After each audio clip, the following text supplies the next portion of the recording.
Blessing shared August 27th, 2025. The Frederick Buechner Center posts a quote of the day. Recently, they published one called Prayer that can help us expand our sometimes limited idea of what prayer is. We have adapted it to use it here for our blessing. Everybody prays, whether they think of it as praying or not. The odd silence you fall into when something very beautiful is happening, or something very good or very bad.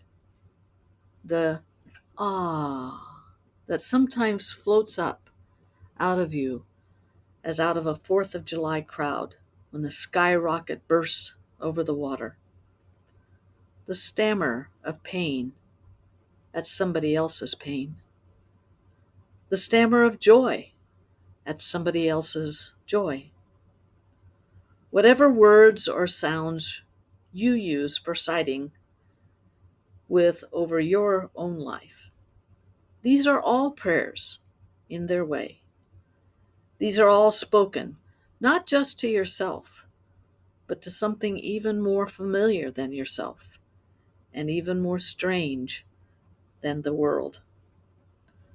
According to Jesus, by far the most important thing about praying is to keep at it.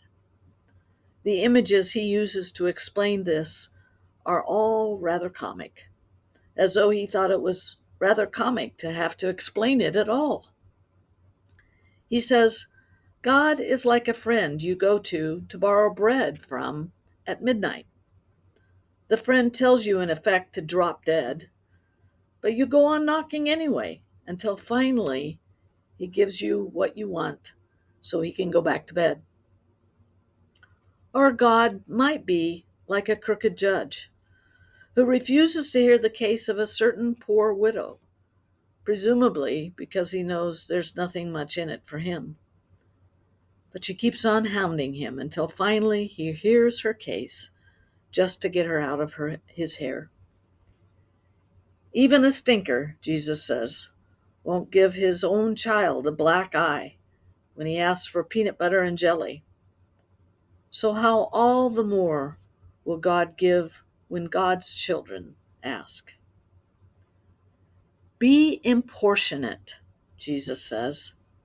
Not, one assumes, because you have to beat a path to God's door before God will open it, but because until you beat the path, maybe there's no way of getting to your door.